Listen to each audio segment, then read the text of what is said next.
скоро секогаш пред да започне некој со промена кај себе, најпрвин најчесто треба да се скрши, за потоа да се состави дел по дел на правиот пат. И не треба ништо да си ставаме што ни е на сила. Значи се што треба да правиме треба да биде оноко колку што можеме да го правиме и ништо да не биде на сила. Да се постава здрави граници. Кој човек до каде може да се однесува со нас? Моето однесување и мојата толерација кон тебе си има определена граници е дотука, понатаму нема да може. И кога ние луѓето ќе го научиме тоа и ќе научиме дека треба да кажеме и не, за да бидеме искрени кон себе, тогаш навистина ќе ни биде многу подобро. Навистина има прекрасни и предобри луѓе. Некако дури преска Каде си ги има во Македонија.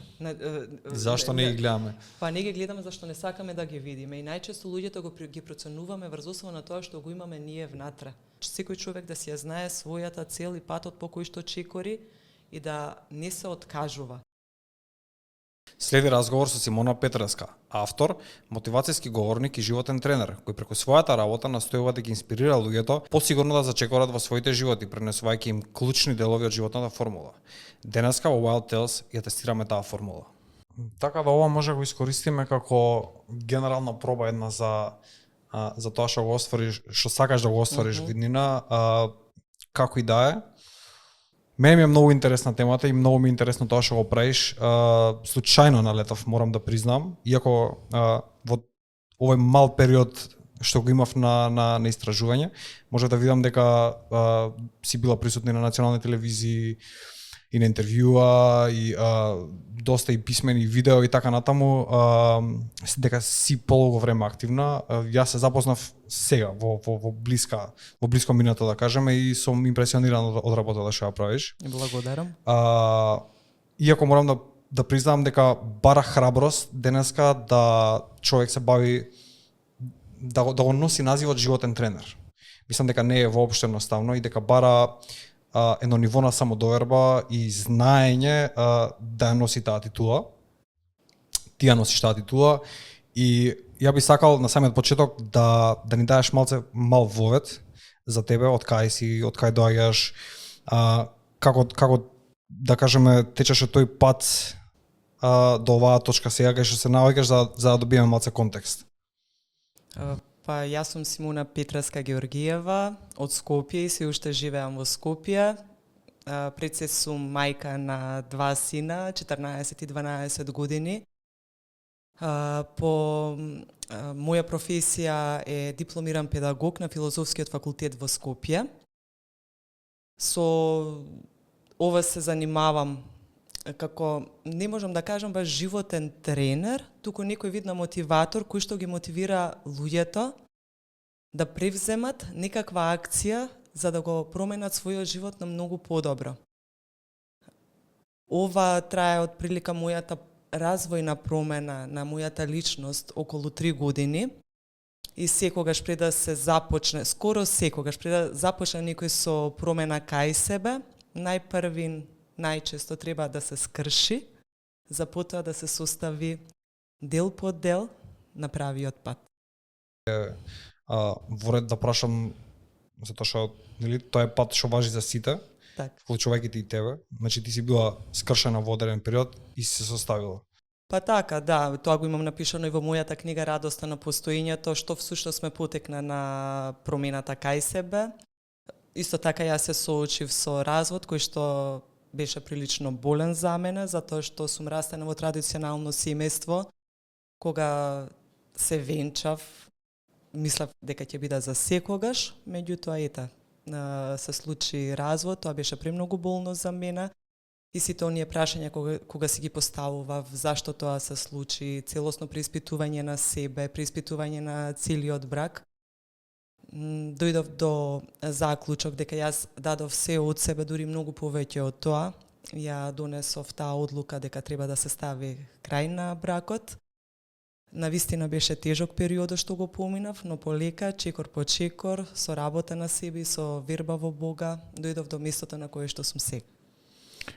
Ти благодарам што сподели тоа. Искрено не бев сигурен дали ќе може да се задлабочиме во тие теми, али многу храбро, отворено ја отвори и го сподели. Ти благодарам за тоа.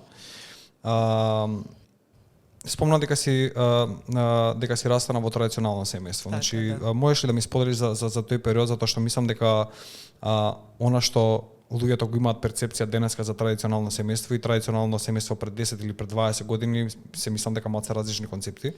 Па некоја твоја перцепција и согледување да ми даеш. Па јас сум растана во буквално традиционално патриархално семејство, каде што главниот збор секогаш го имал мојот татко.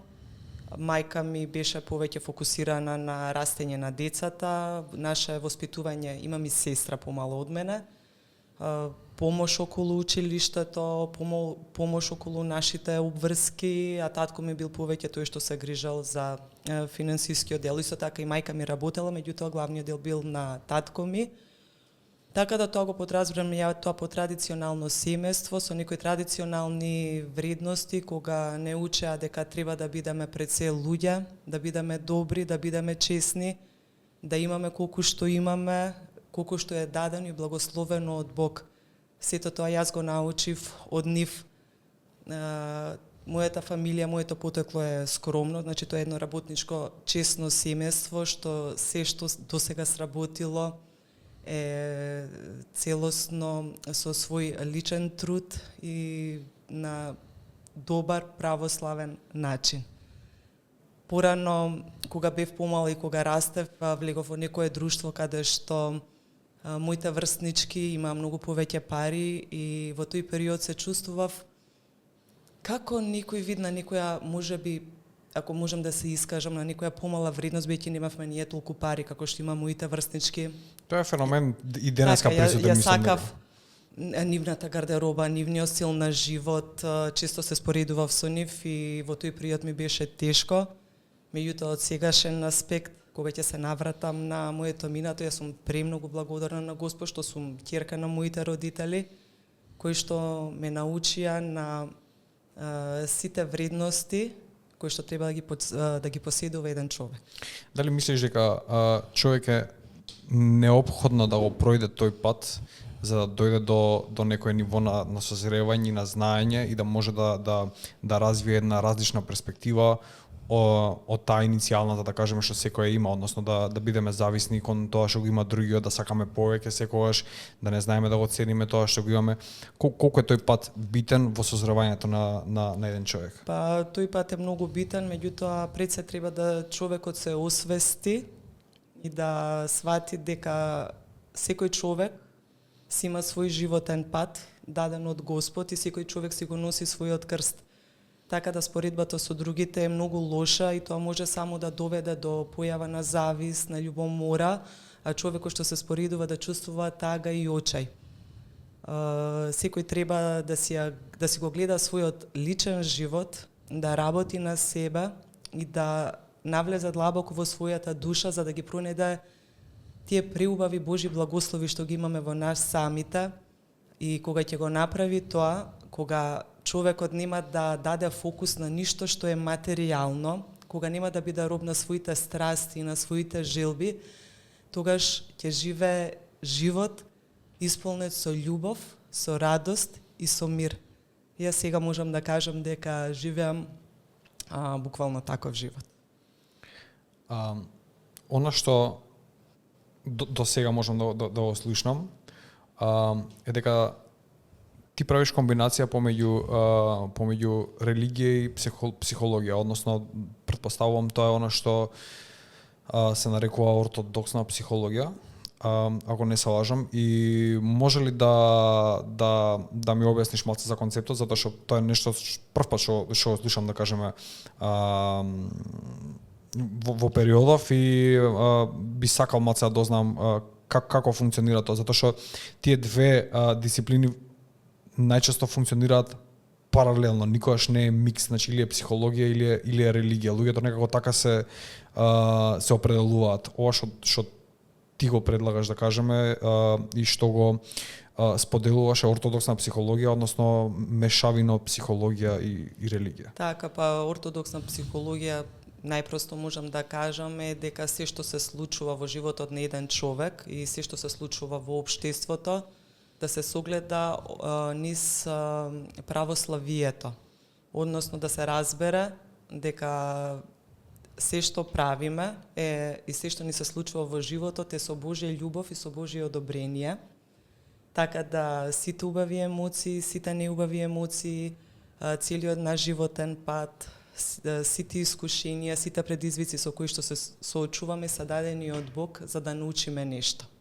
Тоа е тој дел на православна психологија, а инаку мојот пат започна со оваа модерна психологија. Пред да дојдам до овој стадиум, почнав да читам многу книги од таа модерна или популарна психологија сега што се нарекува.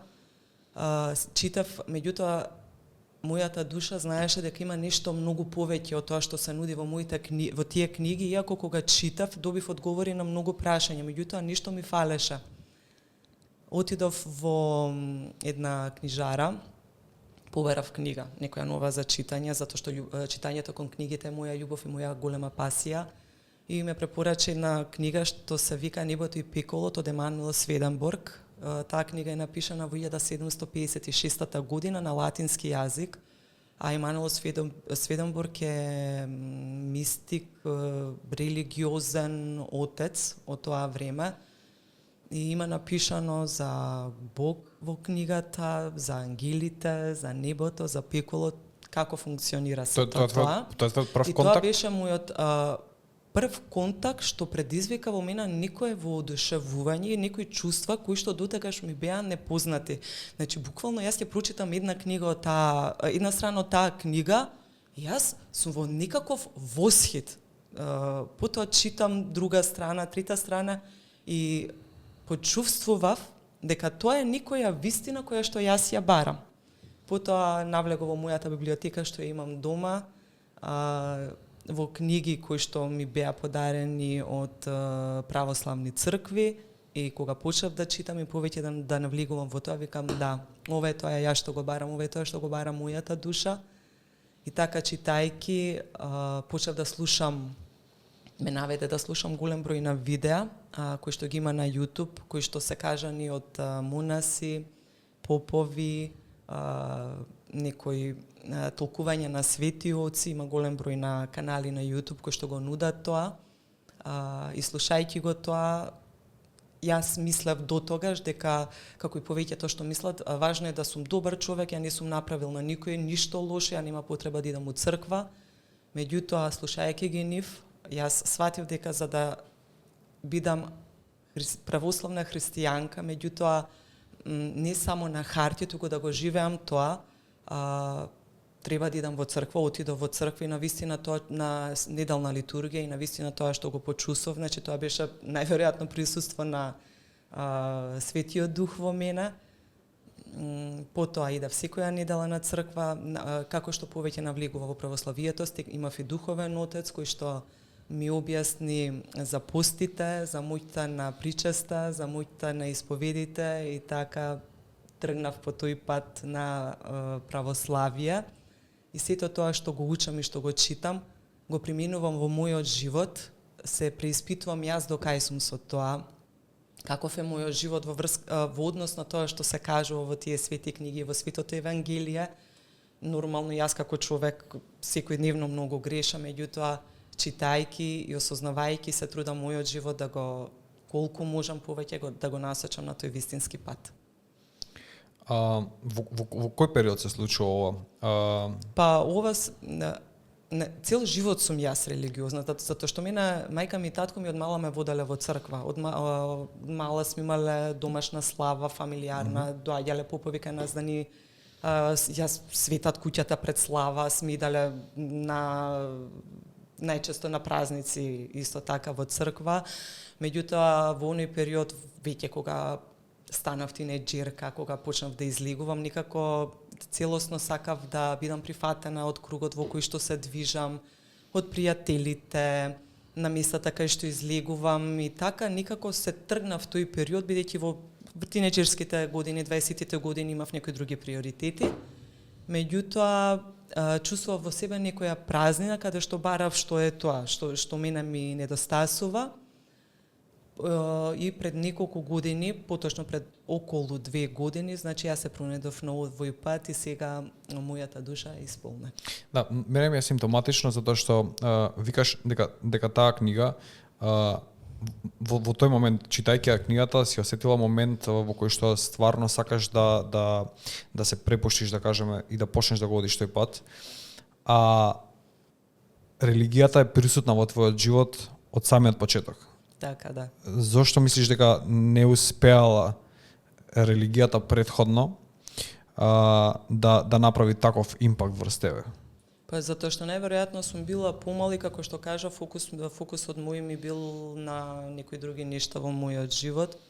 Меѓутоа, како што кажав, читајќи, тоа е некој посебно чувство кое што ме доведе до овие моменти кои што сега ги живеам. Не можам да го опишам тоа со зборови, меѓутоа најверојатно сега бил вистинскиот момент кога јас ми било потребно на мене како човек да се насочам на овој пат. Да, прашувам затоа што денеска, да кажеме, повеќе од било кога младите имаат проблем да ја сватат и да ја следат религијата. Она што мислам дека е како масивен феномен, се дори нешто не стане, да кажеме, по модарство или модерно или тренд или актуелно, новата генерација денеска нема го следи, вклучувајќи го и религијата. Можеме да видиме многу луѓе што се декларираат како верници, како христијани, како луѓе што почитуваат одредени правила, но тоа е некако декларативно само. Реалноста е сосема поинаква. Така, па добро, сега многу често ја кога разговарам со некои мои дури најблиски луѓе, религијата и православието, ја можам да зборам за православието бидејќи тоа е мојата вероисповед, за другите религии не сум многу запознаена. Ми велат што е тоа е само некоја догма, тоа е нешто застарено, тоа е нешто не е модерно, ги ограничува луѓето. Потоа кога кажав дека и кога видов дека ја почнав да идам на литургија, да постам, да се причестувам, и имав најчесто и реакција која доста не забегувај. Јас не можев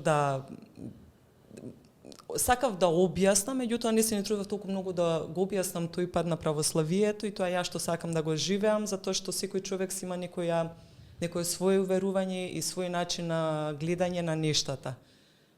Мислам дека Светото писмо и сите тие преданија што ги има светиот имаат јасно предвидено ние на кој начин треба да се однесуваме како православни христијани, што всушност значи тоа. А сега тие луѓе што си имаат некое свое сваќање за православието и некои нивни уверувања и начин на кој што треба да го живеат православието е некој нивни став кој што тешко може да се смени, меѓутоа препорачувам секој оној што има некакви прашања, нешто што не му е јасно, да сида до некоја најблиска црква, некој манастир, да ги праша поповите, свештените лица, монасите и да им дадат одговор на кој начин се живее православно.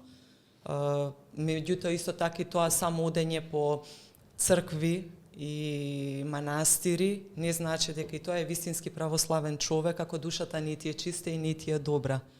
Така да најважно да ги практикуваме тие два Божји заповеди што се најголеми, Божјите заповеди да имаме еден Господ Бог кој што го возлюбиме со целата душа и со целото срце и со целото битие и да го сакаме својот ближен како себе си. А под својот ближен се подразбира сите луѓе кои што ги сретнуваме во текот на животот без разлика на вера, на нација, на возраст, на пол. Ако јас, на пример, ја видам и од црква, меѓутоа мојата душа е полна со завис према некој, полна со љубомора, озборувам, апсолутно тоа нема никакво значење. Така да пред и тие да ги практикуваме идење на литургија и на црква да се причистиме, ние мора да идеме и на исповед кој што ќе го направиме искрени од срце да се покаеме за тоа што го имаме сторено, за да можеме да продолжиме по вистинскиот пат.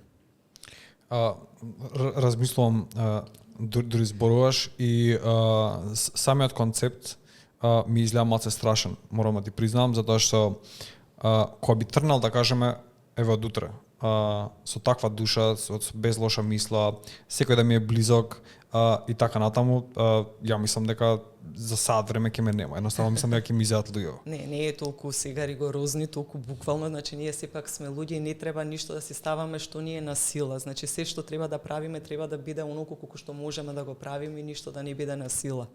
Мислам, јас уште сум на живот на почетокот на овој пат. Моето знаење може да го споредам со зрнце песок во пустина, меѓутоа има голем број на примери кои што достигнале некое ниво, просветлено ниво. Така да треба да се стремиме кон тоа, меѓутоа согласно своите можности, да не да се форсираме сега.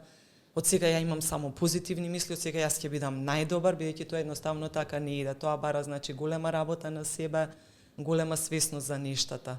А кога се разговара за моментот биди позитивно, мисли само позитивно, значи едноставно тоа не е возможно. Ако човекот толку се форсира да мисли позитивно, тоа ќе делува негативно на него и деструктивно. Бидејќи ние во текот на животот, односно во текот на денот имаме околу 70.000 мисли, од кои што 90% се деструктивни. Така да за секоја мисла што ни доаѓа во умот и за секоја помисла што ни се создава, ние мора да бидеме свесни. Ако е нешто убаво и ни предизвикува убава емоција, да го прифатиме. Ако ни предизвикува некаква негативна емоција, ни се појави некаква мисла на пакост или на завист, колку можеме да не ја прифаќаме како да ја размислуваме, него едноставно да ја пуштиме да пролета кроз нашиот ум. А во тој момент значи да земеме да се фатиме за некоја работа, да пуштиме музика, да читаме книга или било која активност што прави да се чувствуваме убаво. Така да се да биде согласно можноста на човекот и тоа е пат кој што се иде полека, чекор по чекор.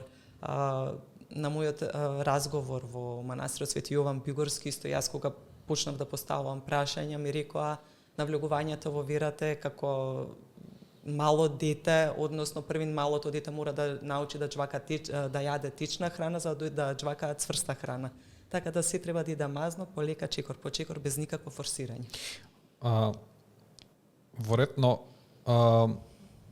мислам дека не е спорно времето потребно за да се влезе во некоја област, посебно како што е религијата. Но колку е тоа, колку на луѓето им е даена фер шанса денеска, мислам дека да го следат тој пат, затоа што внатрешна едноставно споделувам некоја перцепција, да кажеме, помеѓу што сум убеден дека владае помеѓу широките маси на луѓе, е дека црквата моментално не е можеби најдобар репрезент на тоа што представува религијата и луѓето одбираат да ја практикуваат религијата на некој свој начин. А обично тоа на крајот завршува да се откажат на средина или на почеток и така натаму, едноставно да не го тераат тоа, затоа што таа црква има некоја улога, претпоставувам, зашто е таму поставена и да ги одржи на тој пат. И сега имаме проблем. Некако таа верба што треба да се има во црквата се губи, луѓето сакаат, ама не можат и се наоѓаме во некоја ситуација во која што не знам колку им е на луѓето даена фер шанса. На сите луѓе им е дадена фер шанса, бидејќи ние со самото раѓање се раѓаме во нашата душа чисти и преполни со Божја љубов и Божја благодат. Затоа децата се Божји деца кои што се чисти, кои што живеат во љубов, кои што сакаат да се допаднат некому, кои што се радуваат на секој момент што го живеат. И тоа трае најверојатно според некои мои сознанија до некоја 7 година, кога веќе ќе почне да се создаваат тој аналитички ум, кога ќе почне да размислува, кога ќе почне потоа влијанието од околината, мислам влијанието од околината трае од самото раѓање, влијанието на семејството, на фамилијата, како што кажа, влијанието на пријателите, на образовниот систем. И тогаш самиот човек и несвесно го формира својот пат. Инаку се што се случува на секој човек е буквално негова одлука. Така да сите имаме фер шанса за било што, меѓутоа луѓето не одлучуваат да идат по некој пат, туку они си одлучиле самите да идат по тој пат кој што го чекорат, без разлика кој човек. А што се однесува до недовербата во црквите, затоа што еве и со мои пријатели кога разговарам, меѓутоа се овие се некои мои сознанија, најверојатно некој подобро би одговорил, некој свештено лице, црквата ја доживуваат луѓето како некое правно лице кое што постои само да ги зема парите на луѓето, меѓутоа црквата мора да функционира на некаков начин, меѓутоа црквата е создадена од Бог и внатре на секоја литургија е присутен Светиот Дух И луѓето представуваат едно заедништво, така да црквата ја прават луѓето внатре и нивната вера. Црквата не може само да се гледа како некоја зграда со некакви ѕидови во кои што луѓето нема доверба. Луѓето нема доверба и во поповите или во свештените лица, го мерат својот морал, нивниот морал, меѓутоа и свештениците се само обични луѓе, грешници како и сите луѓе. И сега често јас правам споредба, например, кога идеме на лек, ако ни е тешко. Ние не го гледаме лекарот, каков е моралот, дали е блудник, дали е подмитлив, на кој начин живе, не го бараме спас кај него за нешто ако имаме некаков проблем. Така и ако не боли душата, убаво е да идеме во црква кај некој свештено лице, кај некој монах кој што ќе ни помогне колку можеме повеќе да започнеме со лечење на нашата душа. Таа е нека основна разлика, претпоставувам, помеѓу што луѓето денеска ја прават помеѓу попови, да кажеме, и монаси. И монасите ги сметаат како за посвети луѓе на некој начин, затоа што претпоставувам дека манастирот не е вклучен толку во секојдневното функционирање, на страна се не се во градови и така натаму, во природа се секогаш тоа поубаво, посмирена околина и така натаму. И некако како Па не, вака зован или ова е прашање за некој свештено лице што навистина може да одговори. Јас немам да толку големи информации, меѓутоа монасите се одлучуваат за живот, да го посветат целиот свој живот на Бога и се откажуваат од материјалниот свет. Додека поповите, според православните закони, како да кажам, можат да имаат и своја фамилија, нормално дека тие треба да заработат за да се грижат за својата супруга и за своите деца, така да постои разлика помеѓу монаси и помеѓу свештени лица. Да, тоа е добра така информација за многу луѓе, мислам дека затоа што не секогаш ја знаеме таа разлика, мислиме дека тоа е буквално истото со тоа што едните се во планина, другите се во град. Збориме луѓе што не се религиозни, што не е многу. Па ја еве кога прв пат отидов на исповед, нормално кога и стекнав духовен отец, кога разговарав исто со мои пријатели, сега некој може да каже добро за тој човек, некој ми кажува и не толку добри работи, меѓутоа јас се одлучив затоа што едноставно чувствував потреба да се причестам, меѓутоа пред тоа се исповедав како што налага православието и на вистина човекот сето тоа го изведе, можам да кажам, максимално професионално, затоа што тоа јас што го почувствував во тој момент, тоа улеснување е вистинско. Така да, како што кажав, ја не можам, ниту можам да осудувам било кој човек, ниту да мерам морал на некој свештено лице, ниту на некој монах, бидејќи сите сме луѓе и сите грешиме, меѓутоа најчесто сите луѓе ние ги гледаме грешките кај другите луѓе, а поготово најмногу сакаме да видиме некој човек кој што ние го мислиме дека треба да е најправеден, да сгреши. Ете ти реков, тој изгреши, вака се однесува за да се потврди некое нивно верување и да си ја потврдат причината зошто тие луѓе не сакаат да идат во црква. Меѓутоа, кој да иде во црква не иде ради свештеникот, не иде ради било кого, туку иде само ради себе и ради својот спас. Тоа е едукација што фали, ја мислам дека имаше еден обид да се воведат како религиозни часови, не знам, часови веронаука, така мислам дека се викаше. Така е укината, за жал, меѓутоа јас, мене лично ако ме прашуваат, јас тоа би го вовела во образованието, да биде, барем ако ништо друго, некој задолжителен предмет за децата од мали да ги научиме, што значи да се биде добар човек, што значи да се биде добар верник и сето тоа што е пропишано во Светото Евангелие да може да си го применат во својот живот, само со едукација. И мислам дека ако влијаме од децата и да ги насочуваме на вистинскиот пат, тогаш во иднина би имале поубаво општество, бидејќи нели децата се таткото на нашето општество, како што би рекол Песталоци. Колку е заложително да кажеме за еден човек верник да кажеме да го има прочитано Светото писмо, затоа што имаме да кажеме 10 заповеди, она што некако лесно и брзо ги праќаме, но позади нив има страници и страници кои што мислам дека без тие страници, тие 10 заповеди него тешко ги имплементираме во секојдневниот живот. Па така, убаво е да се нормално дека убаво секој човек да го прочита Светото Евангелие, бидејќи во таму се собрани сите мудрости и сите тајни за нашиот живот, за животот да не биде убав и радосен и препълн со љубов.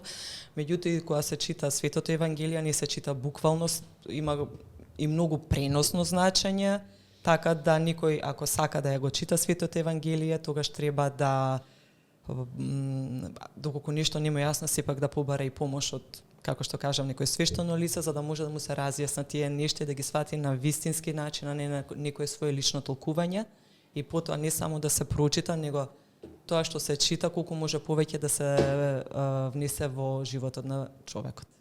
Значи, да се примени во пракса, не само теорија. Апсолутно. Доаѓаме до момент кај што доаѓаш ти, не доаѓаме заедно. Доаѓаш до момент кај што оценуваш дека имаш доволно знаење и започнуваш со пишување на твојата книга Радоста на постоењето, што е според мене феноменален наслов. И е нешто што денеска не знам колку го практикуваме, не знам колку се радуваме на нашето постоење. Вака, Радоста на постоењето е книга, мојата прва книга, во делот на модерна психологија, и таму ги немам сознанијата и запишано сознанијата што ги имам во денешно време. Таму го имам напишано мојот животен пат и тие сите методи и чекори кои што јас сум ги превзела за да дојдам до момент да кажам дека јас сум среќен и дека живеам убав живот. Меѓутоа, од моментот кога ја напишав книгата пред 2 години до сега имам поголем број на сознание, бидејќи, како што кажам, моја пасија и љубов е читањето на книги, а буквално секој ден читам книги, значи дали од Светото Евангелие, дали од преданија, од свети оци, потоа голем број на книги напишани од монаси, најчесто на српски јазик се тие. Како што кажав, ги осознавам, ги преминувам во мојот начин на живот, да бидат моја вистина на живење, затоа што јас и кога зборувам, не сакам да кажувам само некои празни зборови, да делам некаков совет и памет на другите, а јас да не живеам на тој начин. Значи, јас се трудам преку пример, преку мојот живот, да ги потикнам другите луѓе, да може да се пронајдат себе си и да почнат да направат некоја позитивна промена кај себе. Ја можам да го потврдам тоа, затоа што тонот со кој што разговараш, ја слушав дел од твоите видеа, нели, пред да гостуваш тука и нели се спремам на некој начин и тонот со кој што го пренесуваш тоа ме направи да бидам нервозен, затоа што осетив дека допира, дека стварно допира и дека ако дозволам, стварно ќе допре до мене. И дали некако дозволуваш да допре до тебе? Некако некако во тој момент се јавува као некој одбранен механизам автоматски на надворешно влијание, да кажеме, без разлика дали е добро или лошо.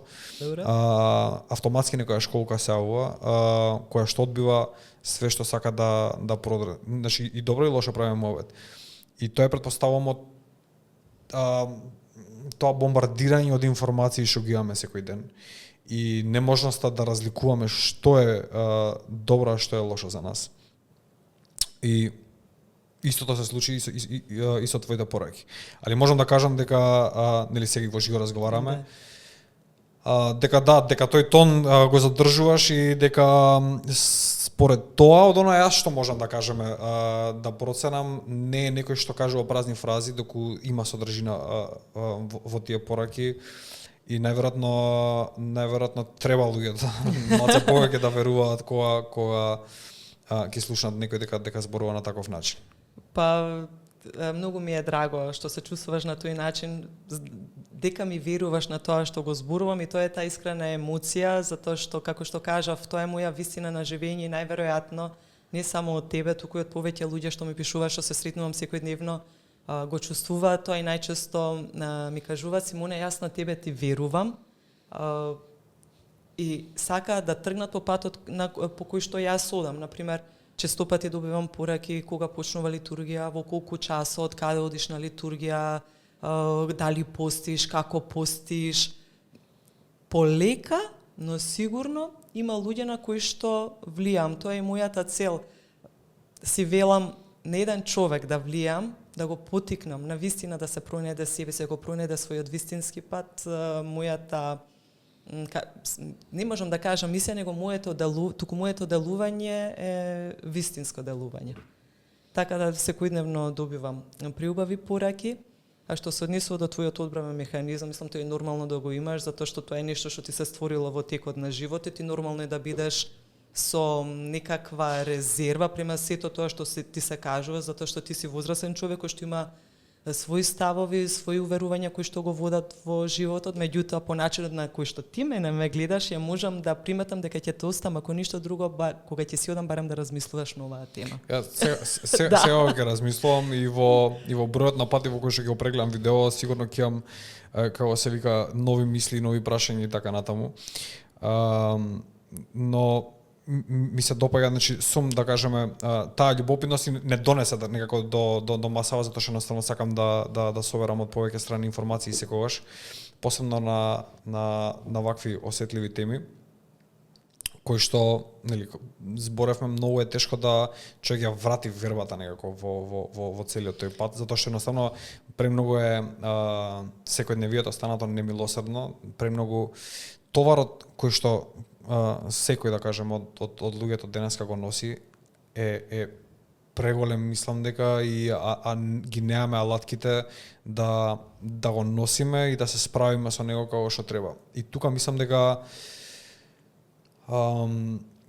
таа што ја викаш модерна психологија нуди повеќе решенија отколку религијата. Значи религијата вика препушти се на Бог, тоа е ќе ти ги даде решенијата, ќе ти каже што треба на крајот да се направи така натаму.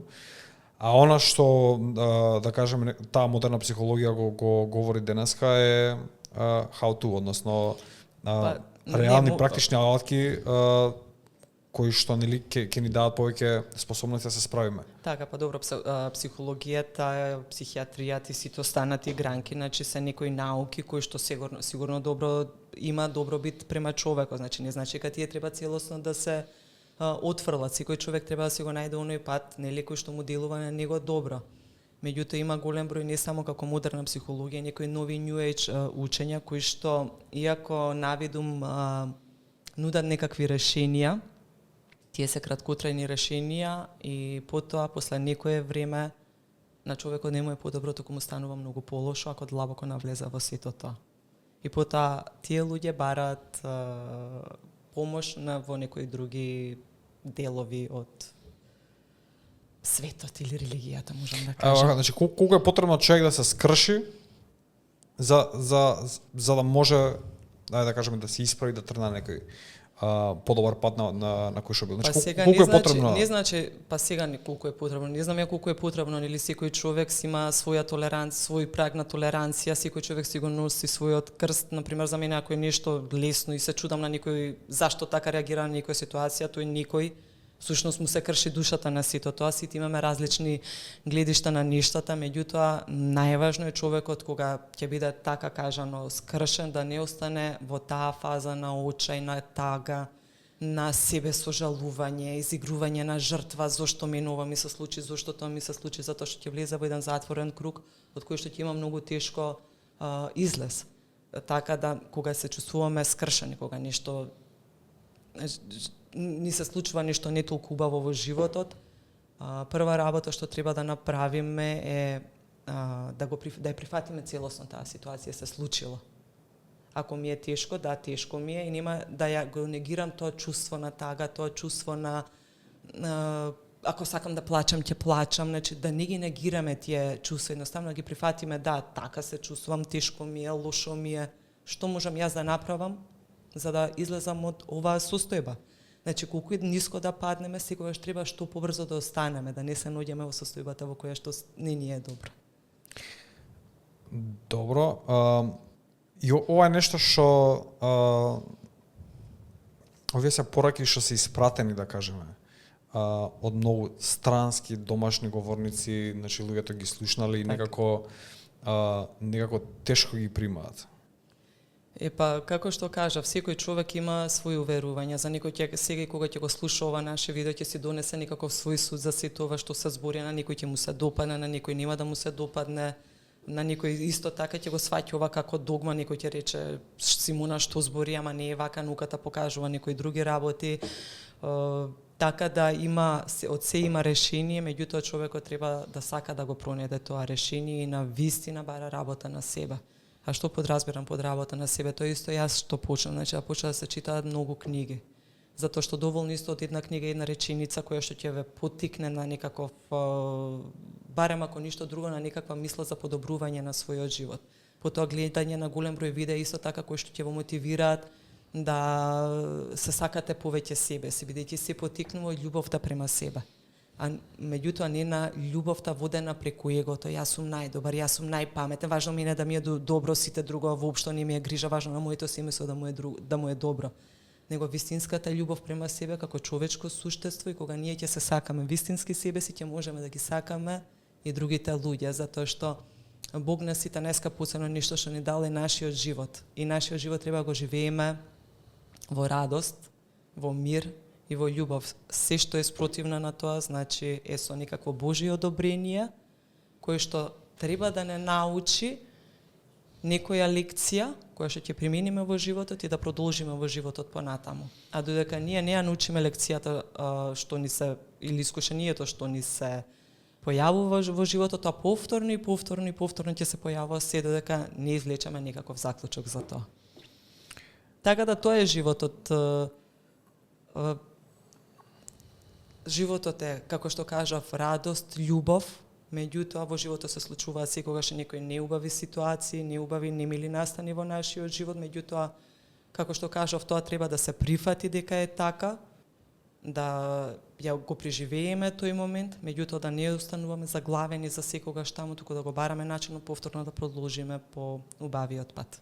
И тоа, начинот на кој што го правиш ти, да кажеме, е едно решение за тоа, да се сподели таа порака искрено и на соодветен начин како би можело луѓето да ја примат. И претпоставувам секој во својот круг би било од помош доколку го прави истото, да кажеме, или барем нешто слично и на тој начин да се шири тој некој амбиент, да кажеме, што би им помогнал на луѓето да се справат со доста ствари. Така, како вика и Господ, помогни си себе си за да ти помогнам и јас. Така да секој не може ништо да не дојде на нас во животот на готово, сите сакам инстант решенија сега, секоја желба што сакам да ми се оствари во моментов, меѓутоа тоа не функционира на таков начин. Така да за се што ни се случува, ние мора да направиме некаков напор, нешто да направиме, да сакаме да излеземе од некаква ситуација или доколку сакаме некоја желба, да самите поработиме на тоа, за потоа едноставно да се, што би се рекло, склопат куцките за сето тоа да ни се реализира во нашиот живот. Да, сакам некако да сведеме на практично ниво некоја дискусијата, затоа што мислам дека можеш да го направиш тоа. И викаш вака, значи, секој треба да чита повеќе книги. Так. Тоа е еден од...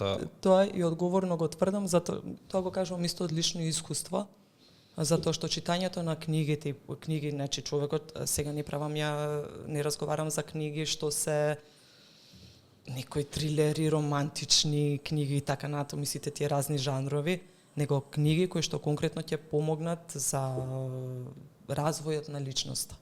А ги има безброј. Така да добро е да се почна таа некоја модерна психологија, да се дојде до определено ниво на знаење за себе освестување, затоа што нели психиологија и психијатрија како науки имаат преубави објаснувања.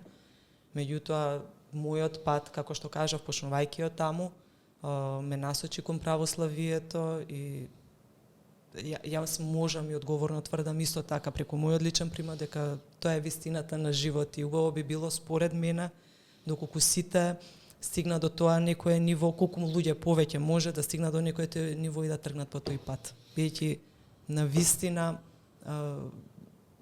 јас можам да кажам дека фала му на Господ, мојот живот е радосен. И јас дури кога ќе разговарам со луѓе дека мене ми е многу убаво во Македонија, дека ја на вистина сум среќна, дека уживам тука и сите што ти, ама што е туку убаво. Да, мене ми е многу убаво затоа што човекот ако има некоја тежина во себе, некое незадоволство, може да го ставите на најубавата плажа, да го ставите на највисоките врвови, на најубавите планини, шуми.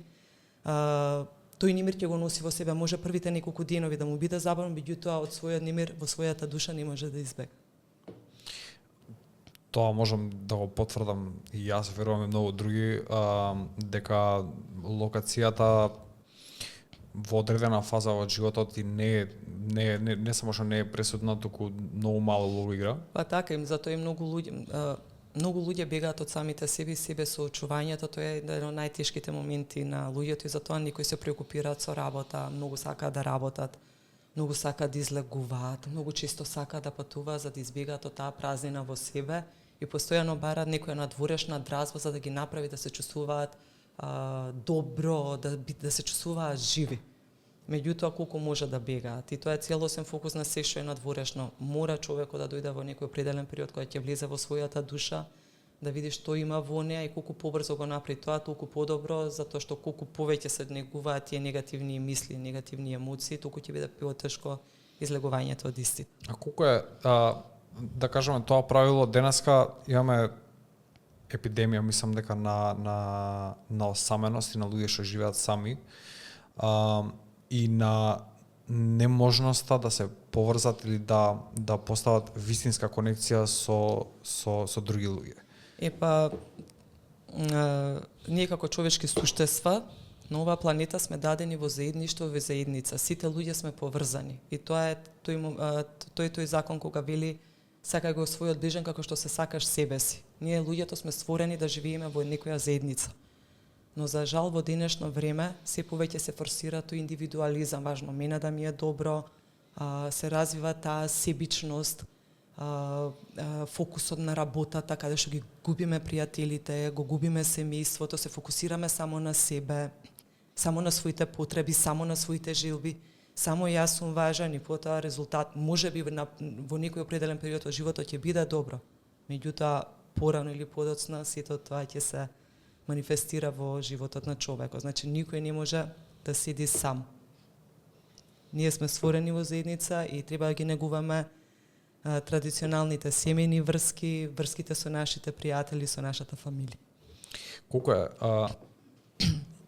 Затоа што претпоставам дека растурањето на тоа традиционално семејство едноставно исчезнувањето на благодарноста како феномен, мислам дека значително придонесува кон тоа во нешто во кое што се претвора општеството денеска. Едноставно благодарноста за своето постоење и за постоењето на другите комплетно ја нема.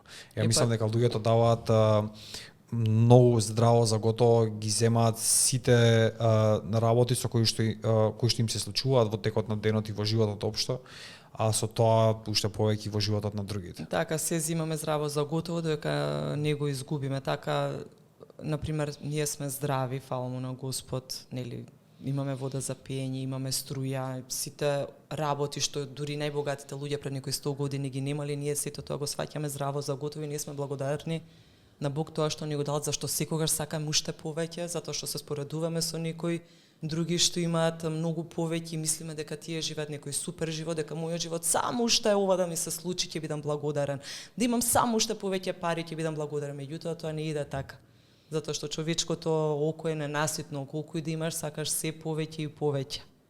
Така да многу е важно да бидеме благодарни на сето тоа што го имаме во овој момент, а кога ќе бидеме благодарни на сето тоа што го имаме, ќе добиваме само уште повеќе. И како е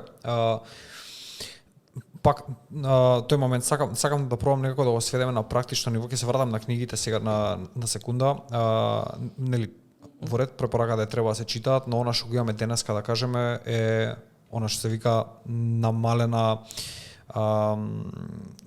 внимание, да кажеме. Луѓето не се во состојба веќе да се концентрираат повеќе од неколку минути, да кажеме 5 или 10 максимум можеби на било што, не па на книга. Мислам дека уште помалку уопште не ја допираат. Па за жал не е тоа сегде светот, тоа е кај нас, можам да кажам, имам прочитано дека русите се најчитачката нација, уште една земја која што кај нив електронските книги не поминува, туку сите ја сакат онаа книга што е во печатена форма, така да тоа не е сегда во светот.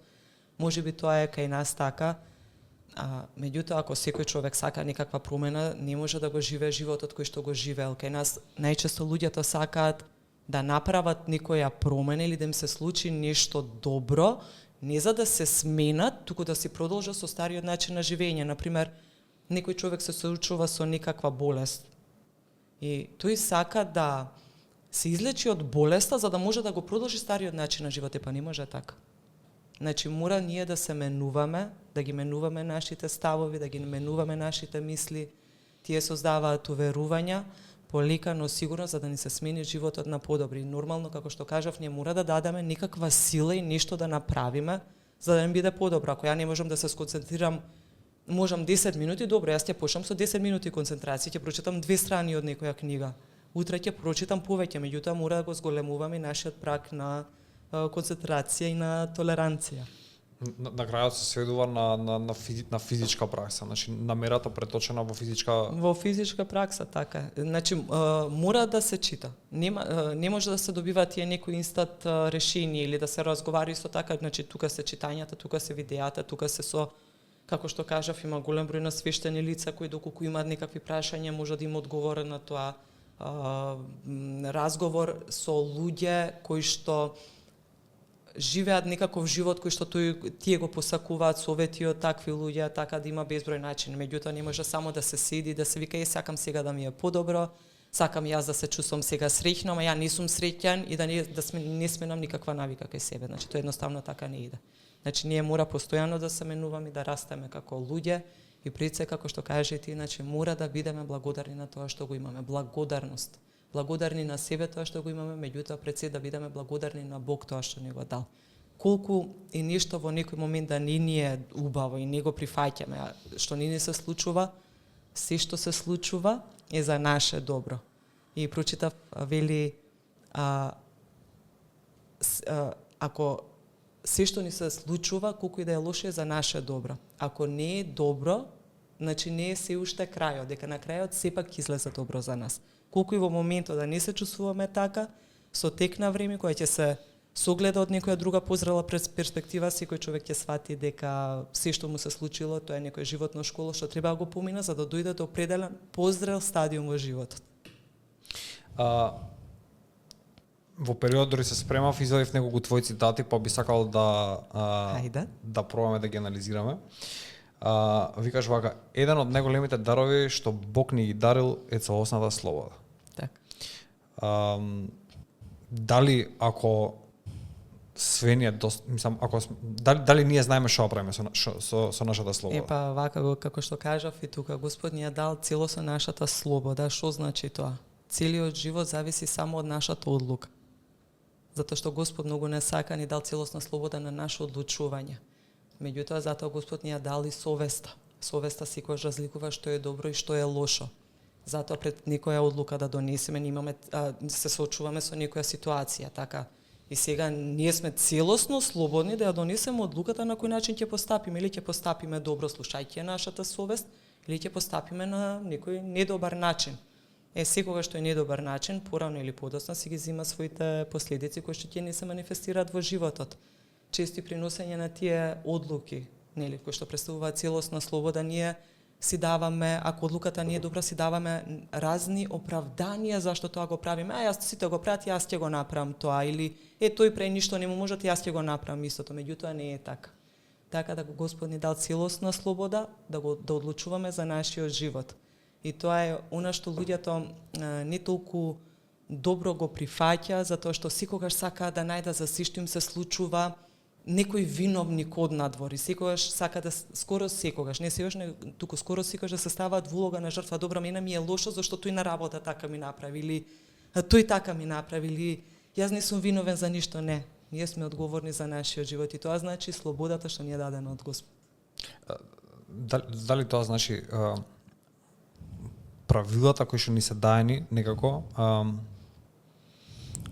за добар живот, да кажеме, некако не ни се вградени иницијално, туку треба да вложиме напор и труд за да ги научиме. А иницијално како сме создадени, сме некоја нарцисоидна, себична, алчна природа која што да кажеме кроз пракса треба некако да ја искорени. Тоа е моментот, значи сите луѓе во нас го имаме и егото и затоа сепак човекот ќе одлучи дали ќе живее од его моментот, воден преку его потребите, затоа што егото е никогаш не е наситно. Егото е само една тенка линија кај нас, што мисли дека е големо како планина, дека само јас сум важен, само мојот живот е важен. И постојано имаме некакви страсти, некакви желби кои што се потребни на егото за да се задоволи егото. Тоа е и целта на нашето постоење, да го намалиме егото на минимум. Колку ќе го намалиме егото на минимум, со тоа ќе се намалуваат нашите страсти, ќе се намалуваат нашите желби, ќе живееме поспокоен и скромен живот. Понатаму вика луѓето не може да разликуваат добро и лошо, а за тоа се заслужни пропагандите. Па секако, затоа што ние постојано сме, поготово на социјалните медиуми, со разни информации, разни некои потрошувачки моменти каде што нас се ни е потребно, каде што го споредуваме нашиот живот со животот на другите. Колку мислиш дека е битен, колку е битно да имаме јасна дистинкција, јасна разлика, може да направиме што е добро и лошо, затоа што стварно тоа мислам дека тоа е.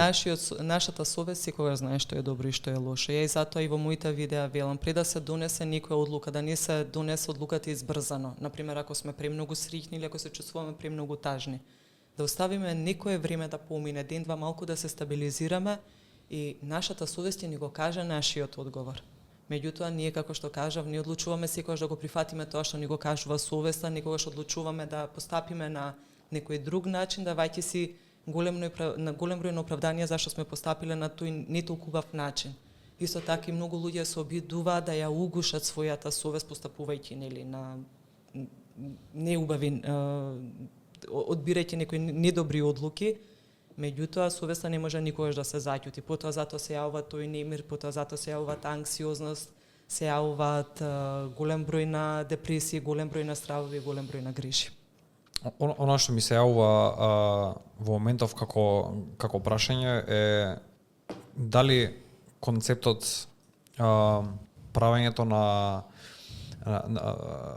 на помало зло заради спречување на поголемо зло е прифатлив концепт или она целта ги оправдува средствата што вика? Па сега ја на тоа не би можела да одговорам затоа што не можам ја да кажувам дали некое зло е поголемо или помало зло, значи јас и како сите луѓе. Збориме за зло, значи сепак е Па добро, ама како што кажав, ние не можеме да го знаеме што е големо зло, а што е помало зло. Јас како човек си имам некои своји вредности врз основа на кои што ги гледам другите луѓе според некои мои вредности ги проценам.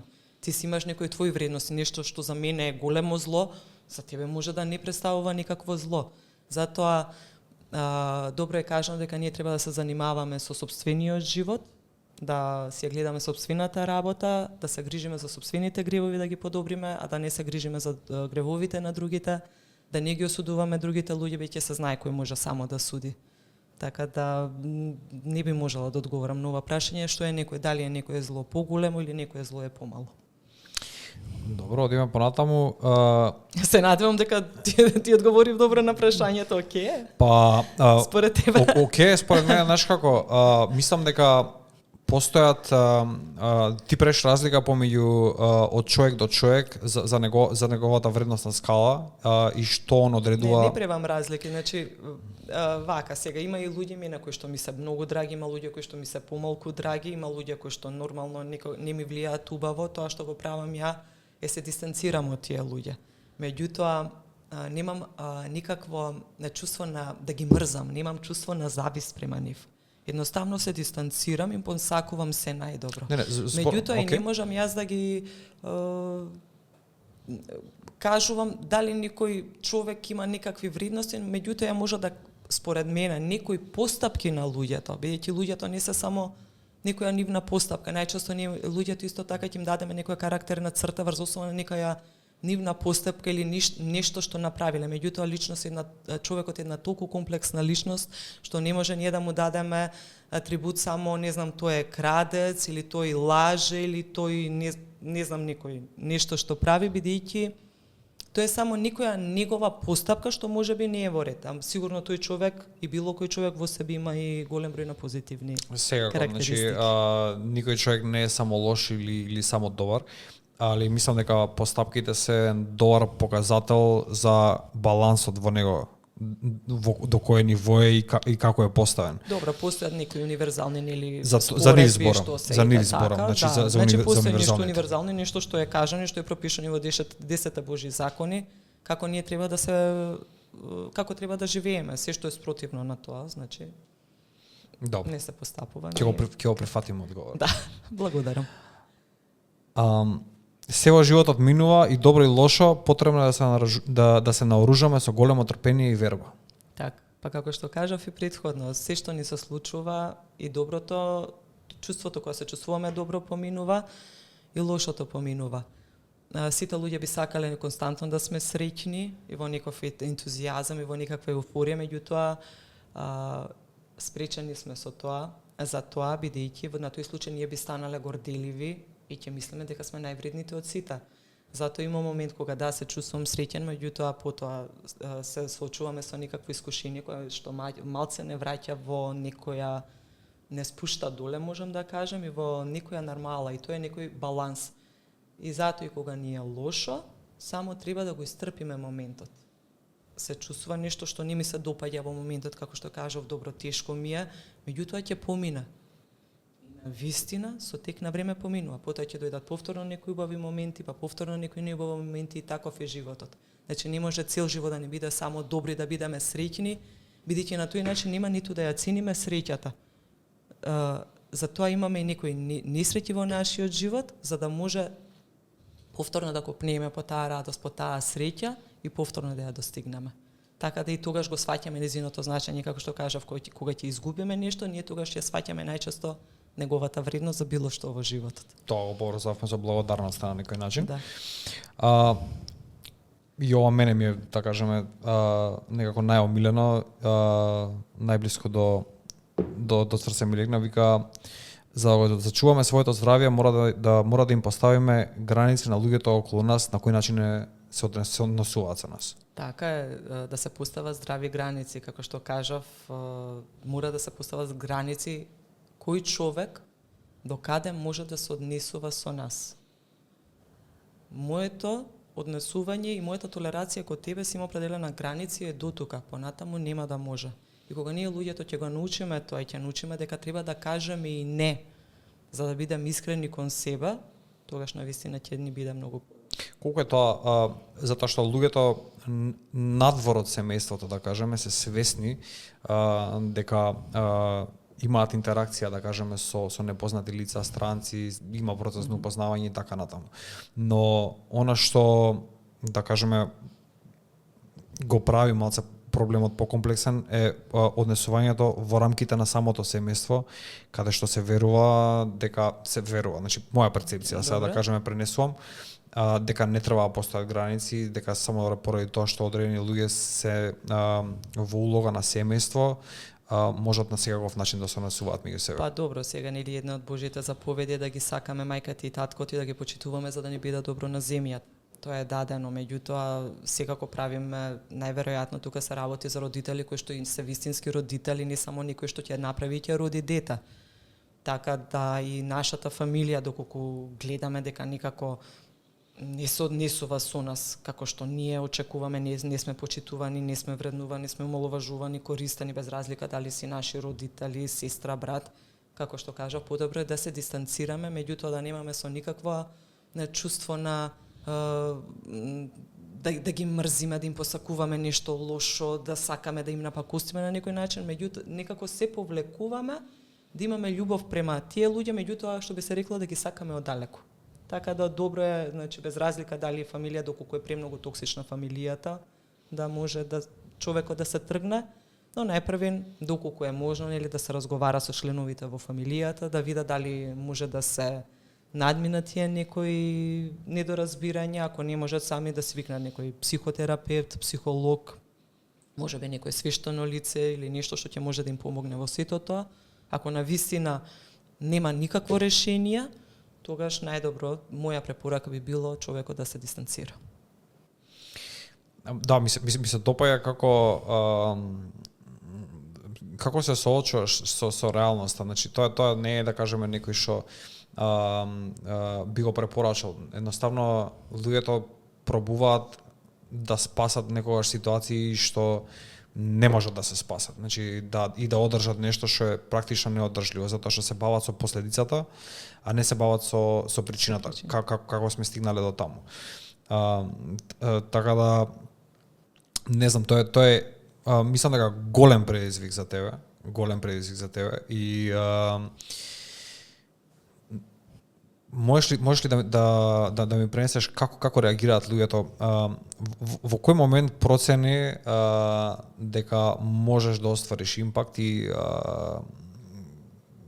како реагираат луѓето кога ќе им пренесеш, да кажеме, одредена порака или одредено решение во кое што знаеш дека е тоа така? Па вака, сега, нели, на мојот Инстаграм профил, јас си кажувам, тоа си е мој Инстаграм профил, си снимам порака, некое видео, кој што луѓето може да одлучат дали ќе им се допадне или не, дали да го прифатат или не. Меѓутоа, во мојот секојдневен живот, кажувам совети, само доколку бидам прашана и доколку некој сака да му кажам совет.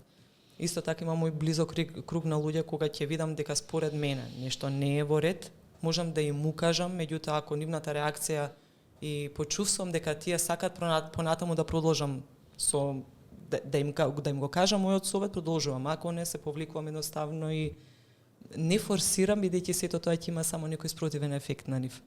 Или можеби ми се случило исто во некој период нешто што ќе кажам да не биде прифатено, но за определен период кога човекот ќе размисли за сето тоа, да рече добро, да, во право си, сега што да правам понатаму. After effect. Да. На некој начин. Меѓутоа не се сите, како што кажав, спремни за совети, како што кажав, јас се соочувам со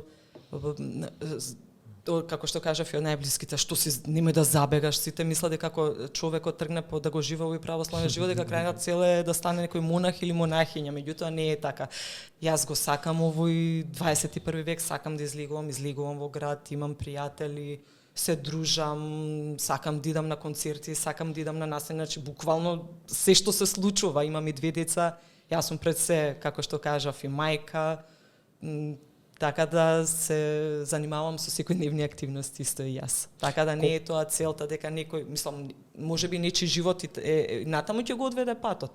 Меѓутоа не значи дека ако човекот почне да живее православно, полека навлегува во православието, меѓутоа како тоа православие не само на хартија, туку да го живее тоа, не е крајната цел да се стане, нели, монах, туку едноставно да се стане подобар човек пред се за себе, за своите најблиски, а потоа и за целата околина околу себе, затоа што ја можам да приметам и по себе, моето учење и мојот начин на живот има големо влијание на моите родители, кои што на почетокот нели не одобруваа, меѓутоа сега можам да кажам дека мајка ми доаѓа со мене никогаш на литургии, моите деца доаѓаат никогаш на литургии, постат, ќе се причеста, татко ми никогаш исто така доаѓа на литургии, гледам промена кај сестра ми, повеќе се интересира за тоа, бара некои совети кои што се ги преминува во животот и навистина можам да кажам дека и тие се чувствуваат посреќни. Значи исто така не се ова само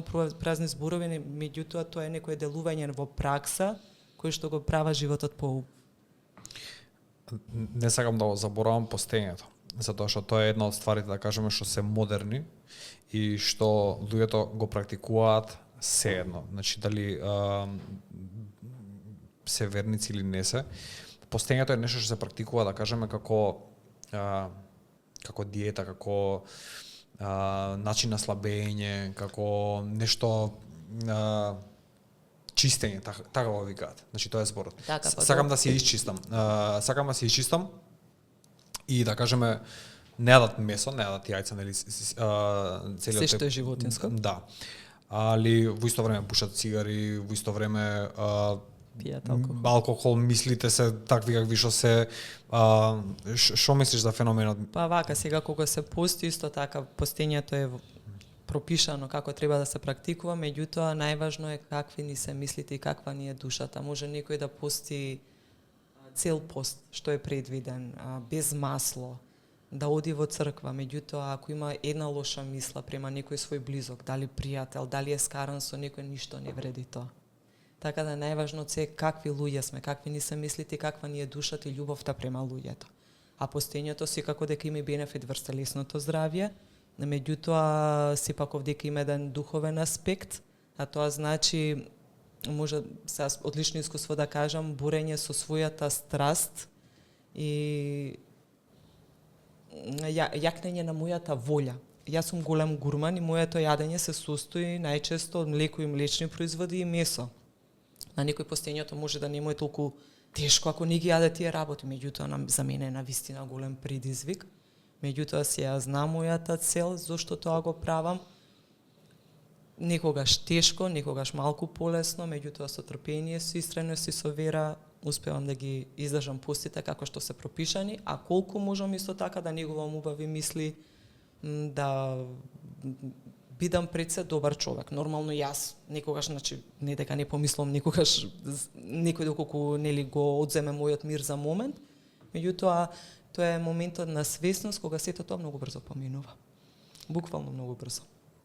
И не ги држам тие емоции во себе и да навлегувам, да Ја нема таа анализа што се случува после тоа, вака требаше така, зошто ова, зошто она. Не, тоа кога ќе ни се случи нешто, добро е да се преиспита целата ситуација, меѓутоа не да гледам, на пример, ние доколку се скараме, јас сега да преиспитувам ти што ми направи, ти што ми кажа на мене, ти зошто тоа го направи, него да зашто јас вака реагирам, зашто ова мене ми се случи. Зашто ја предизвикав такви емоции кај човекот? Што направив јас? Да се преиспитаме самите себе. Тоа е најважно, значи да се навлеземе длабоко во душата и длабоко во нашиот ум, да видиме нашите мисли какви се. Ако согледаме, меѓутоа треба да бидеме брутално искрени со самите себе, дека добро, моите намери према тој човек беа, или жена како и да е, маж, жена, биле добри, тогаш сум чиста пред себе, не ми одговара некој што ме повредил, како што ги кажав, ќе се повлечеме. Меѓутоа, секогаш првен почнува со преиспитување, меѓутоа на самите себе. Не да ја бараме вината кај другиот, туку да јас да се запрашам зошто тоа на мене ми се случило. Сакам да отвориме една тема, не знам колку ќе бидеш окей со тоа, ако не си окей, кажи ми, ќе ја прескокнеме веднаш. Но она што викаш ти е дека имаш појавен низ развод и е нешто што, да кажеме, сериозно те повредило, но на одреден начин и ти помогнало да се изградиш во тоа што си денеска. Јас сум дете на разведени родители, да кажеме. Јас имам другата перцепција од оваа страна. И колку е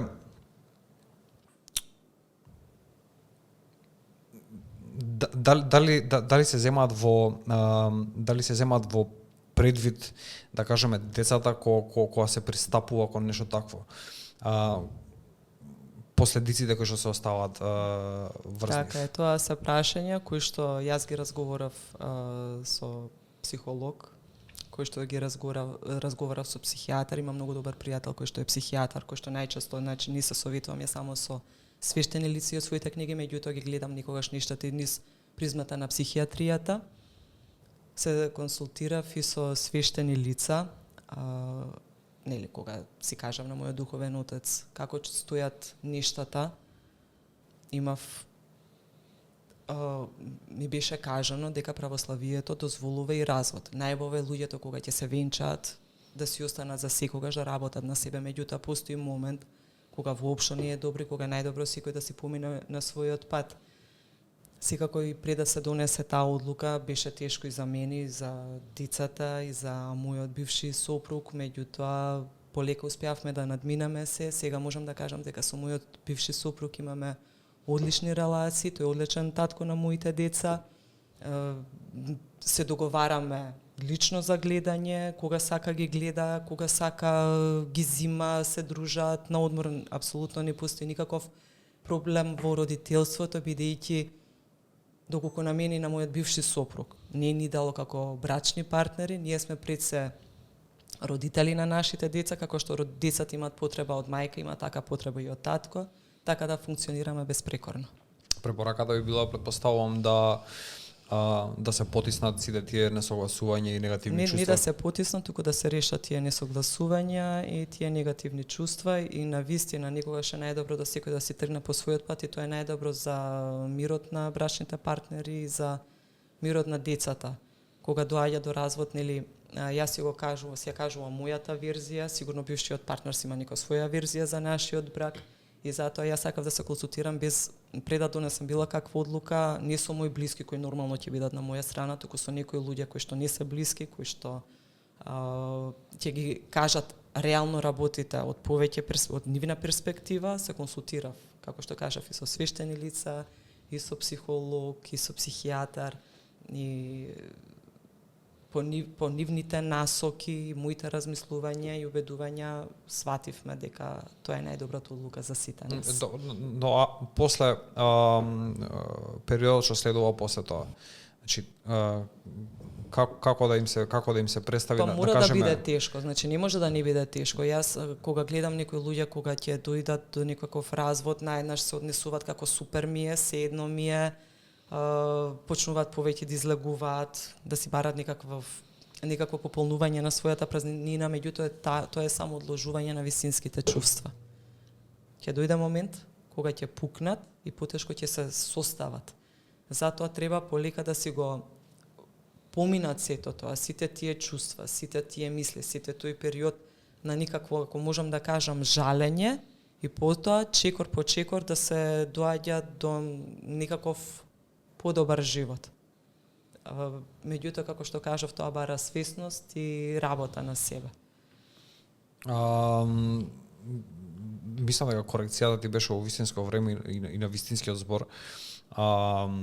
Потиснување дефинитивно не е никогаш решение, туку треба да се соочуваме со сето тоа што ни се случува во животот. Дури истото го има кажано и Никола Тесла. Потолку што ние сме фокусирани на се што ни се случува надвор, ние немаме време за тоа да видиме внатре после за некое време боле се здрав беше што му се случи. Најважно од се колку во текот на денот да си навлеземе внатре во нас, да видиме ние што имаме, меѓутоа да биде брутално искрено, да го тргнеме тој момент на его, тој момент на самооправдание, тој момент, добро, јас сега ќе му направам на овој вака, затоа што тој мене ми направи така, не, полека, да научиме да бидеме смирени, да живееме со смирение и да ги согледаме работите, онакви како што се, не само од мојата слика за реалност, него од реалноста како што навистина постои. Затоа што ја имам за нешто моја реалност, друг човек на тие нешта гледа со некои своји очи, со некоја своја перцепција. Јас сега колку да се обидувам со него, не е вака, и тој ќе му обидува мене, не е вака, зашто он е уверен во сосема спротивното. Така да ние мора да си навлегуваме, наместо да гледам зошто тој гледа и да обидувам никако, ја да се видам себе си внатре во себе, јас што имам, сето тоа што не е добро, колку можам свесно да го отфрлам и како што ние го отфрламе, толку во нас ја растат убави емоции. Душата како со нашето раѓање е полна со љубов, со мир, со радост, со ентузијазам на животот, се радуваме на се. Меѓутоа, со влијание на околината, сите тие убави емоции се тргат и почнуваат стравови, грижи, завист, љубомора и сите тие неубави емоции. Така да, потоа тие се потиснати, потоа ние живееме неубав живот. Па животот нема да не е убав ако душата не е исполнета така. Затоа полека, со трпение и со верба во Бог, да можеме да станеме свесни за себе, тоа што не е добро да го отфрламе и повторно ќе се појават убавите емоции. Душата не може да биде празна.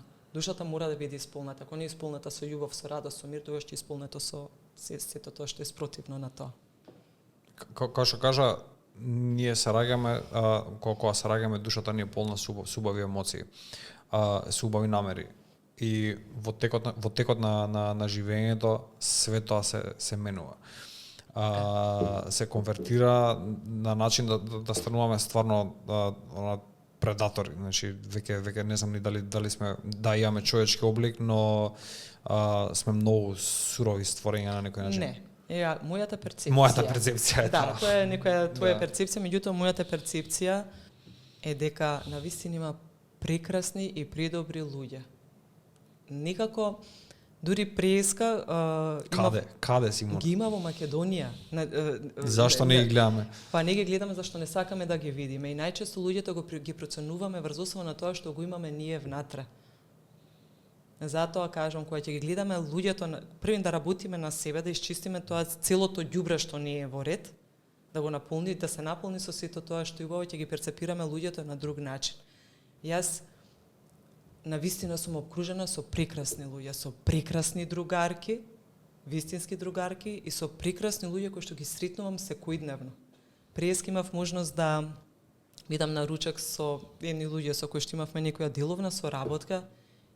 Вистина си поминав премногу убаво.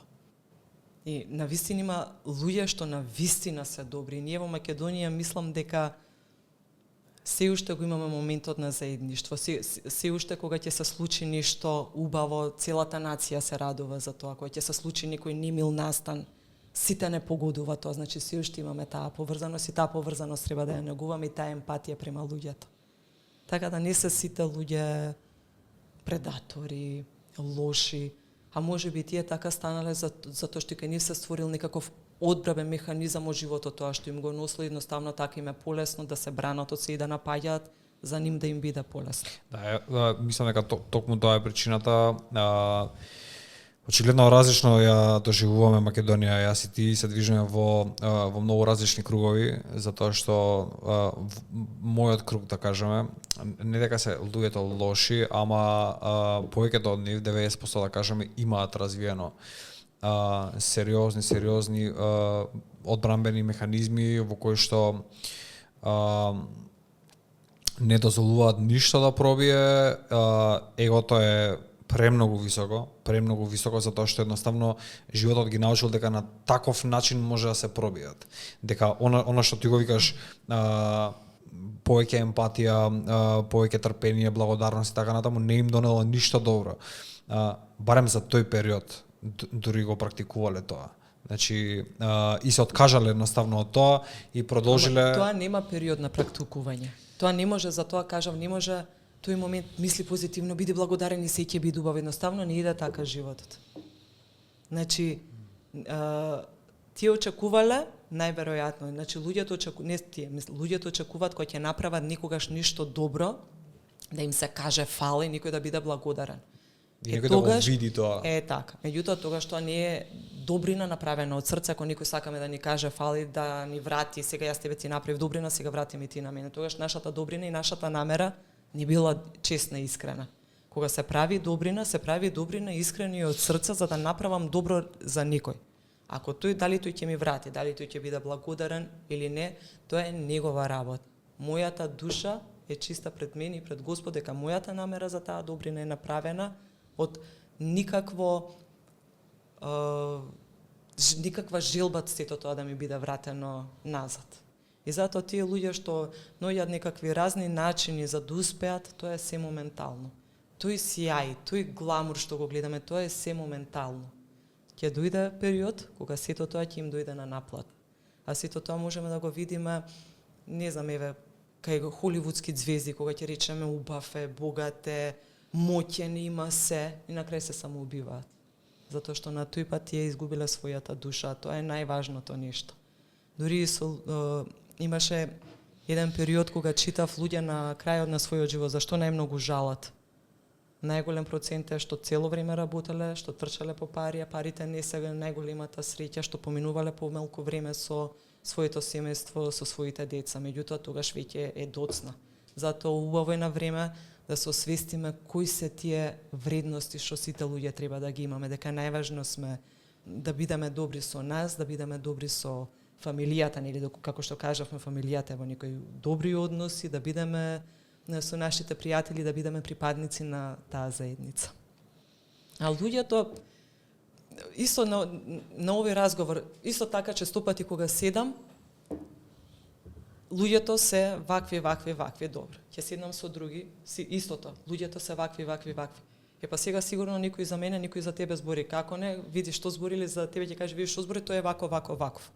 Така да, секогаш се зборело и ќе се збори. Истото го кажувам и за себе. Има луѓе што ме почитуваат и што ме сакаат, сигурно има луѓе што не ме сакаат и тоа е во ред. Некој ќе верува во ова што го зборувам, некој нема да верува во ова што го зборувам. Меѓутоа, мене ми е најважно јас да сум чиста пред Господ пред се и чиста пред себе. Да, тоа е состојба која што мислам дека е тешко да се достигне, искрено да ти кажам. Значи Не е тешко. Ако одиме со мисла дека е нешто тешко и навистина ќе не биде тешко. Без форсирање, меѓутоа, мора да се направи првиот чекор. А секој си знае, целта на сите ни е иста, меѓутоа на секој патот ни е различен. Таа е таа карактерна особина на сите луѓе што се различни. Затоа треба да се направи мал чекор и некој ќе се направи тој мал чекор веднаш да си има некакви големи очекувања дека не знам кои спектакли ќе се случат у животот. Тоа ќе си дојде во најдобро време што е најдобро за нас. Ние мора да почнеме од еден чекор и полека да се чекориме и потоа, порано или подоцна, гарантирам дека тоа доаѓа сето убаво во животот. Пак да пробам да вратам на практично ниво, значи она што за религијата да кажеме како правило важи е дека не знам дали е терминот добар, као репетитивна наука. Бара многу повторување и пракса. Например, секојдневна молитва, еднаш неделно посетување на црква или 2 пати, не знам, или 3 пати, зависи. Значи има као одредени активности што треба да се повторуваат во одреден период, затоа што луѓето наставно ги забораваат работите и некако им избледуваат и на тоа место доаѓаат нови работи кои што можеби не се во склад нели со тоа. И она што религијата покушава да направи, да го одржи тој колосек или да го одржи, да кажеме, човекот на тој пат со тоа што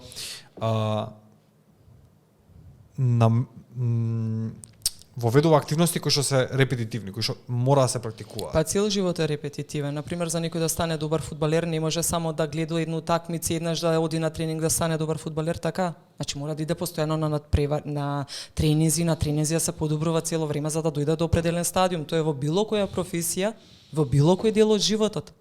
Така и во православието, или најверојатно во било која друга религија. Значи постојат некои работи што некако православни христијани би било пожелно да ги практикуваме. Литургијата е 1 час во недела. Значи во недела почнува од 9 до 10 и пол наутро. Па сега ако ние не можеме 1 час да одвоиме за нешто што е духовно за нас да ни биде подобро, не можеме потоа да ја бараме среќата негде надвор од тоа. Така да постојат нешта кои што мора да се практикуваат. Сега кога ќе се каже молитва, секако дека е пожелно да се практикува и молитвата секојдневно, меѓутоа како што кажав, секој согласно своите способности и можности. Не може сега никој наеднаш ништо не правил и наеднаш да се форсира нешто да направи, при тоа очекувајќи некаков спектакл у животот, нема да се случи, се откажува. Не, полека, сигурно ќе се научиме на смирение, ќе ни се зацврсти верата, ќе ни се зацврстува и потоа ќе се чувствуваат тие благодети во животот, во нашата душа, значи тоа го кажувам од свое лично искуство. Ја би сакал да покриеме неколку трендови. Твојата перспектива ме интересира. Затоа што некако е тешко да се разграничи што е она денеска, да кажеме, што се случува со општеството. И верувам дека твојот инпут ќе допринесе, да кажеме, да кажеме за не знам, градење на една нормална перцепција на све она што се случува. Зависноста како феномен денеска е се присутен, мислам дека сегде и луѓе пробуваат на секој начин да се справат со тоа. Зависност од што? Зависност. Значи зборам дали се супстанции, дали е однесување, сите можни типови, да кажеме, на активности кои што нели прават штета со практикување на полувременски период. Значи може да биде може да биде шопинг, може да биде, не знам, порнографија, може да биде опијати, може да е алкохол, може да е сето тоа што го наброја е тој момент на бегање од себе и пополнување на празнината во душата, дека тие луѓе се на некој пат што не е добар за нив, се чувствуваат лошо, се чувствуваат анксиозни, затоа посегнуваат по сите тие субстанции, како што кажав, и да чисто на патувања, купуваат премногу работа за таа празнина да си ја пополнат. Моментално може ќе има некаков ефект, но што правиме после тоа ќе им биде само полошо. Не, поред, они се свесни за тоа. Ја мислам дека секој човек што Па не се свесни за тоа, затоа што на почетокот имам луѓе со некои што нели во околина.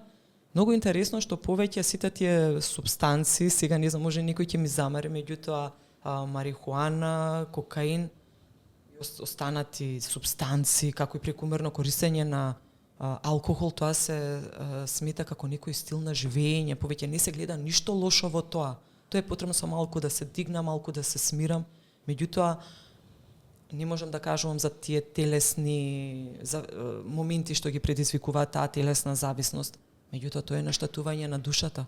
И затоа е подобро луѓето да се едуцираат, не едуцирање само површно и прифаќање, добро тоа ми одговара, ќе го практикувам, тоа не ми одговара, не го практикувам, него вистинска едукација за да се свати смислата на сите тие субстанции, сето тоа што се случува за штетноста на душата на секој човек. Значи тука не збориме ние само за телесна зависност. Не, тука зборуваме за уништување на душата на себе и уништување на најблиската фамилија, најблискиот круг на луѓето околу нив. Да, едноставно зависно од нивото на зависност, да кажеме, луѓето стварно губат осет за се останато освен себе и за задоволување на таа зависност. Секогаш барат, како што кажав и претходно, поголема и поголема дразба, да се чувствуваат живи или да си угушат во себе некоја болка, некоја тага, а сето тоа е зашто не може да се соочат со самите себе си. Добро, не се чувствувам добро, сега ми што да земам ја никаков опијат или никаков алкохол или ништо, значи треба да се соочам, да, тешко ми да го преживеам тешкото, да бидам храбар да го преживеам тешкото и тоа ќе помина. После некој време ќе биде подобро, само треба трпение и верба дека ќе помина. Ама не сакаат луѓето да чувствуваат тежина затоа што сакаат секогаш кога се чувствуваат лошо, инстантно тоа да исчезне, едноставно не може. И тоа е погрешно да се сака и да се бара. Најверојатно тоа е одговорот на прашањето што не успев ни да го поставам, ми го одговори. Што они стигаат, ја познавам доста голем број на луѓе, да кажеме, што се свесни за својата зависност, не ја сакаат веќе, али природата на зависноста е да не може да се отргнеш од неа толку лесно. Како што кажам, не сум доктор, не знам што можам да кажам за телесна зависност и најверојатно создава некоја и телото најверојатно бара или потоа користење на се поголеми дози, меѓутоа добро е што се свесни за тоа и треба да си го побараат својот спас, да си поидат ако повеќе веруваат, или како што кажавме, на психолози, на психијатри, може тука ќе бидат потребни медикаменти за лечење, меѓутоа исто така јас препорачувам паралелно со сето тоа, со сето таа медицина исто како наука што го нуди, да посетат и некој свештено духовно лице кој што ќе може да ги насочи и да ги видат работите од некој друг агол. Тоа што викаш ти, таа празнина во душата, и таа некоја порака, да кажеме, од тебе што доаѓа, дека успешната комбинација, поврзаност на телото, умот и душата е, значи, таа нивна, да кажеме, симбиоза е нешто што треба, нешто кон кое што треба се стремиме. И ако фали еден дел, да кажеме, од тој триаголник, и другите ќе патат и едноставно нема да имаме комплетно, да кажеме, искуство или да бидеме ние комплетни. Така, човекот е составен од тело кој што е материјален дел и од дух. Тој е оној енергетскиот дел што ни го вдахнува Господ со нашето самозачнување. А духот е составен од душа и од ум. И тоа представува една симбиоза. Не може ниту душата, ниту умот самостојно без телото, ниту телото самостојно без умот и душата, значи тоа е една таква конекција. Често кај нас се вели во здраво тело, здрав дух. Меѓутоа е обратно. Во здрав дух, здраво тело, затоа што има многу вежбаат, се грижат за себе, меѓутоа во душата, ако не се среќни, потоа се соочува со голем број на предизвици. Најважно од се, тоа ги учам и моите деца. Што и да се случува во животот, да не ја продаваме нашата душа.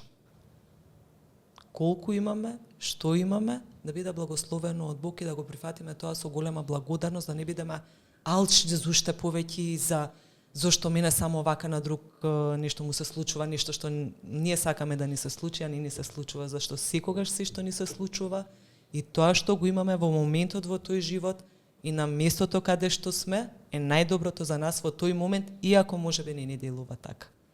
Најважно се, значи, да не ја губиме нашата душа. Во денешно време најголем акцент се дава на телото. Тоа можеме да го видиме нели на социјалните медиуми каде што постојано се форсира некаков начин на исхрада, вразни вежбања, сите тие естетски корекции. И луѓето ги занемаруваат душата и умот. Потоа има луѓе кои што даваат целосно форсирање само на оној интелектуален капацитет, колку повеќе да успеат, колку повеќе пари да направат, нели грижејќи се за своето тело, меѓутоа својата душа ја оставаат негде. И тоа има голем број на примери кои што на крај завршуваат неславно. А во ако можеме да се огледаме во минатото, еве на нашите предци, ќе видиме не толку богати луѓе, значи сиромашни луѓе, земјоделци, меѓутоа во нивните очи има, ако на нивните лица има умор, во нивните очи има радост. Животот го живееле со радост и со некаква благодарност и биле благодарни на сето тоа што го имале. Тогаш гледале, биле благодарни доколку останат живи со било што им се случувало околу нив. Така да се си сваќаме некако здраво за готово, даваме целосно на тоа физички како изгледаме, а интелектуално сакаме да се истакнеме, да заработуваме повеќе пари, да ни се воодушевуваат луѓето околу нас, да стекнуваме моќ. И сето тоа е во ред. Меѓутоа, ако на тој пат си ја носиме и нашата душа, а не да оставиме негде и да ја заборавиме целосно. Тоа е предобро кажано, мислам дека. Благодарам. Што е следно за тебе? Што може да очекуваме? Дали е нова книга? Дали е... Да, пишувам нова книга. Меѓутоа не ја пишувам толку активно, затоа што имам голем број на врски со моите деца и никогаш умот ми е мена на некои други страни. Пишувам книга кој што исто така имам голем број на сознанија од првата книга до сега и сакам тоа исто така што е моја вистина на живење, тоа што во целосно верувам да го преточам во пишан спор за да може да допрам до голем број на читатели. Исто така спремам и нешто ново, се уште сум во преговори што се надевам дека ќе им се допадне на луѓето кои што ќе ме гледаат. Ти посакувам многу успех во таа насока, во се што планираш. Мислам дека начинот на кој што посветеноста, знаењето и енергијата која што ја вложуваш во работите што ги правиш, дефинитивно се уникатни. Тоа можам да го потврдам. Да, и тоа е добар гарант да кажеме за успехот што ти следува. И мило ми е, тој момент би го издвоил. Дека кај да одиш, без разлика што и да правиш, немој да забораваш душата не остави. Едноставно не вреди. Да стигнеш кај да си трнал без неа. И секогаш да си ја слушаме нашата совест за било која одлука, да си ја послушаме нашата совест, да не се лажеме, да не си наоѓаме оправдание зашто да постапиме на некој неубав начин, туку да си ја слушаме нашата совест и да постапуваме на тој начин. Со тоа би го затворил, да кажеме, овој подкаст. Мислам дека испративме доволно пораки за луѓето да можат да процесираат и да едноставно да го започнат тој процес на учење и себе сознавање, да се најдат својата душа кај им е и да зачекорат на едно патување што е трансформативно, да кажеме, во својата природа, затоа што без тоа мислам дека ќе имаме проблем стварно. Кога ќе почнат луѓето за било што да сакаат да променат во својот живот. Значи важно е да го прифатат моментот, да одлучат дека ќе се променат и да почнат со прв чекор. Да не чувствува дека ќе има инстант резултати. Можеби на некој ќе почувствува нешто за една недела, за 2 недели, може некој за 10 години. Меѓутоа, онда секој човек да си ја знае својата цел и патот по кој што чекори и да не се откажува. Јас исто на мојот пат некој се чувствувам како македонско торо, 3 чекори напред, 2 чекори назад и никогаш јас се прашувам зошто ова вака, зошто ова така, ја не сум нервозна. Ја никогаш обвинувам други луѓе за нешто што ми се случува, меѓутоа моментот на тоа е свесноста и дека брзо поминува и повторно се враќам во нормала. Никако се обидувам да си ја зачувам душата, се тоа што ме разбранува однадвор, значи доаѓа, меѓутоа е површно. Суштината душата ми е полна со радост, со љубов, со мир.